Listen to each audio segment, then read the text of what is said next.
L'amour va de nouveau envahir M6 prochainement. Après la diffusion des portraits des nouveaux agriculteurs de l'amour et dans le Pré 2022, la chaîne va bientôt donner le coup d'envoi de Mariés au premier regard 2022. En effet, c'est le 21 mars prochain que le public pourra la découvrir. Une 6e saison marquée par des nouveautés tant au niveau du casting que de la cérémonie, comme on a pu le découvrir lors de la conférence de presse qui s'est tenue ce mardi 1er mars. À la suite de la diffusion de la saison passée, il y a eu un fort engouement du public, sans doute notamment grâce à la belle histoire de Laure et Mathieu, qui sont devenus parents d'une petite Lia depuis août dernier.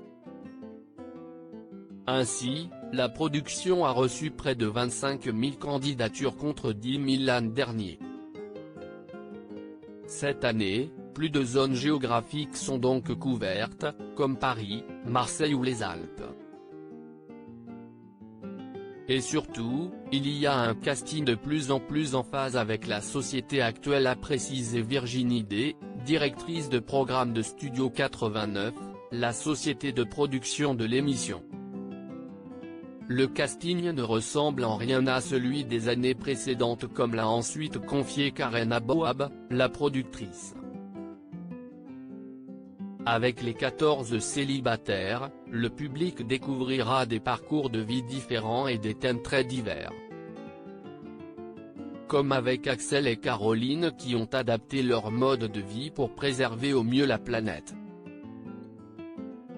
Ils incarnent une jeunesse pleine de convictions qui vit avec ses principes et ses valeurs. La jeune femme par exemple est végane. Si est-il la première fois qu'on a ce profil représentatif d'une certaine jeunesse d'aujourd'hui. Et pour la première fois, des parents ont inscrit leur enfant à l'expérience. Des parents inquiets de voir qu'il était toujours célibataire, a-t-elle poursuivi. Estelle Dossin et Pascal de Souter ont été particulièrement touchés par toutes les histoires personnelles des candidats. Plus que jamais, tous avaient de réelles raisons de les solliciter et se sont donc davantage impliqués et livrés, ce qui a permis aux experts de les accompagner encore mieux. On s'est rendu compte que, parfois, des participants qui auraient pu former un beau couple avaient des ratés parce qu'ils n'étaient pas suffisamment bien préparés. C'est pour ça qu'on a fait avec Estelle un peu de travail en amont.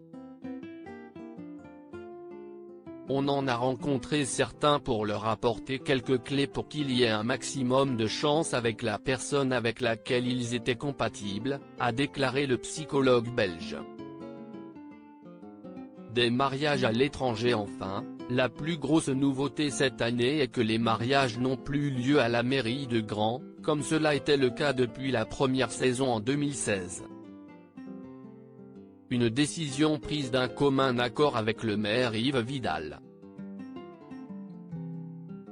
C'est à Gibraltar, un territoire britannique situé près de l'Espagne, que les candidats se sont envolés pour leur union. Un choix qui n'était pas anodin, initié au départ par Estelle Dossin et Pascal de Souter, pour une raison tout d'abord psychologique.